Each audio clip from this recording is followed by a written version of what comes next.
Jadi operasi potong lambung itu benar-benar lambungnya dipotong. Jadi ukuran lambung, lambung sebagian dari lambungnya itu dibuang. Sekali kita menjalankan operasi ini sifatnya irreversible. Jadi kriteria khususnya secara general itu operasi potong lambung boleh dilakukan, indikasinya ya, untuk orang yang benar-benar obesitasnya luar biasa gitu, yang berat obesitasnya. Sekali kita menjalankan operasi ini sifatnya irreversible. Jadi tidak bisa balik lagi. Jadi kalau misalnya udah mikir-mikir, mau operasi udah dipotong, terus bulan depan dok nggak jadi deh, nggak bisa dijahit lagi gitu, nggak bisa dibalikin lagi.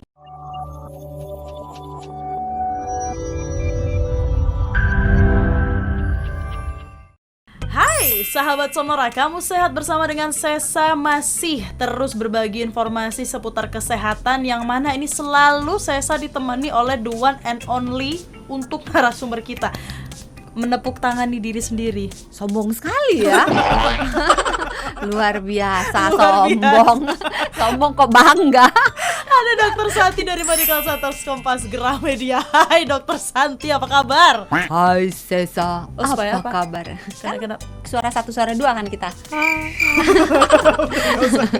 Halo sahabat Sonora, dimanapun berada, mudah-mudahan semuanya sehat dan bahagia selalu. Dan bahagia selalu juga, amin. Dok San, ini kita langsung aja nih, kita yang lagi rame. Kalau ngelihat media sosial ada beberapa orang yang katanya ada operasi potong lambung. Iya. Ngeri nggak sih namanya operasi potong lambung? Ini maksudnya yang apa sih? Yang nggak ngeri, potong bebek angsa. Nyanyi dok kita. Tadi udah. Apa sih sebenarnya operasi potong lambung ini? Definisinya apa? Semuanya aja ya dijelasin ya. Jadi operasi potong lambung itu benar-benar lambungnya dipotong. Jadi ukuran lambung, lambung sebagian dari lambungnya itu dibuang, sehingga kemampuan lambung untuk, kan lambung fungsinya untuk menampung makanan yang kita telan.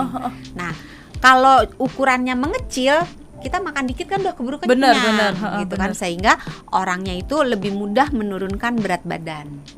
Jadi memang bener lambungnya dipotong, dikecilin. Itu bisa kayak celana jeans kan, dibawa dikecilin gitu, dipotong sedikit, dijahit gitu. Itu aman tapi dok?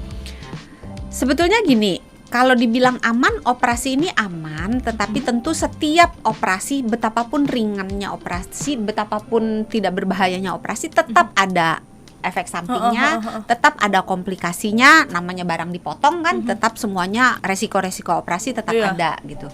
Dan yang perlu digarisbawahi dengan pulpen merah dengan huruf besar yang tebal gitu ya, sekali kita menjalankan operasi ini sifatnya irreversible. Jadi tidak bisa balik lagi. Jadi kalau misalnya udah mikir-mikir, mau operasi udah dipotong, terus bulan depan dok nggak jadi deh, nggak bisa dijahit lagi gitu, nggak bisa dibalikin lagi. Jadi untuk memutuskan akan menjalani operasi lambung atau tidak, betul-betul dipikirkan panjang kali lebar kali tinggi sama dengan luas. Jadi pikirkan baik-baik, karena ini sifatnya irreversible. Nah tapi sebenarnya ngomongin operasi potong lambung ini, siapa aja yang boleh melakukan operasi potong lambung? Ada kriteria khususnya nggak sih sebenarnya dok? Ada. Jadi kriteria khususnya secara general itu operasi potong lambung boleh dilakukan, indikasinya ya, untuk orang yang benar-benar obesitasnya luar biasa gitu, yang berat obesitasnya dengan indeks massa tubuhnya itu di atas 40. Jadi 40 atau lebih itu baru memasuki kriteria dia boleh menjalani operasi potong lambung. Nah, hitung indeks massa tubuh tahu? Enggak, dok. Kalau enggak, tinggal download aja apps-nya, ada, tinggal masukin berapa kilo, tingginya berapa senti, nanti dia keluar sendiri.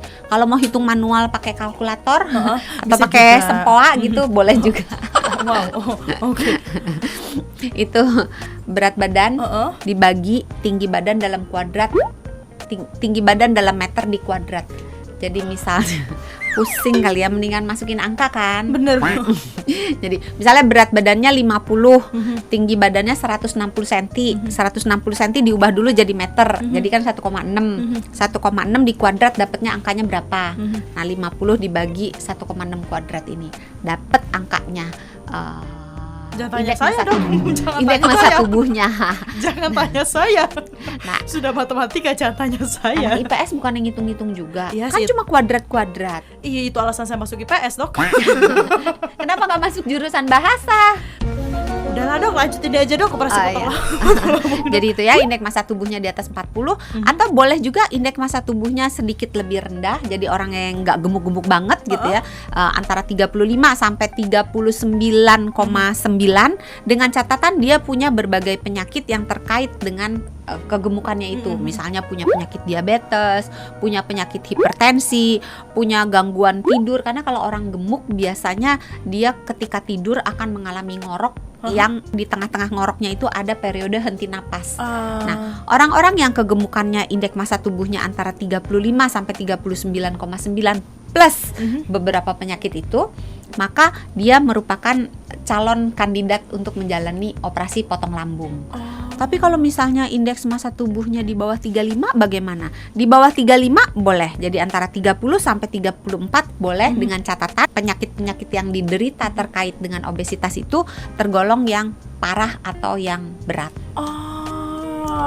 Wow, agak ngeri-ngeri sedap ini sebenarnya ya. Iya. Tapi Doksan, apakah kan kalau tadi orang yang calon-calon obesitas atau yang sudah masuk obesitas ini sebenarnya disarankan untuk potong lambung, untuk mengurangi dia biar nurunin berat badan. Tapi apakah sebenarnya ada momen kapan sebenarnya seseorang ini boleh operasi potong lambung? Apakah kayak misalnya Sesa nih, Langsung aja, potong gitu. Ya itu kembali lagi, yang pertama kali harus dilakukan sebetulnya menurunkan berat badan dengan cara yang tradisional. Jadi dengan mengatur pola makan, dengan aktivitas fisik dan olahraga, dengan mencukupi kebutuhan tidur. Orang kadang-kadang cuman menurunkan berat badan itu cuman olahraga makan gitu, tapi lupa mencukupi kebutuhan tidur, mengatur supaya stres tidak berlebihan, itu juga membantu proses menurunkan berat badan. Jadi nggak semata-mata cuman makan sama olahraga doang. Masih ada dua, PR-nya masih ada dua, mencukupi kebutuhan tidur dan mengatur supaya stresnya tidak berlebihan. Nah, kalau sudah menjalani berbagai yang tadi itu, 4 macam itu tidak berhasil juga, maka boleh dipikirkan untuk operasi potong lambung. Walaupun kembali lagi diskusikan ke tenaga kesehatan terkait, karena sekali ini dijalankan sifatnya irreversible, tidak bisa kembali lagi, karena nggak bisa dijahit ulang. Batal deh, nggak bisa. Yaudah deh, nih masih ada nih sisa kulit lambungnya, yuk tempel lagi, tambal sulam apa sih dok? Udah lanjut. Ngomongin operasi potong lambung ini sebenarnya saya baru dengar ini sih gara-gara ngelihat banyak juga. Jadi penasaran prosedurnya sendiri si operasi potong lambung ini gimana dok? Proses penyerapan nutrisi juga akan berkurang karena sebagian usus halus kan dibuang. Jadi apa yang dimakan udah jumlah makanannya sedikit, yang diserap juga sedikit. Akibatnya ya berat badannya akan turun. Ini juga yang menyebabkan mengapa operasi lambung itu tidak bisa diambil keputusan, aku mau operasi lambung langsung diiyain gitu. Pertimbangannya panjang karena menyangkut penyerapan, fungsi penyerapan, fungsi penyerapan yang akan berkurang.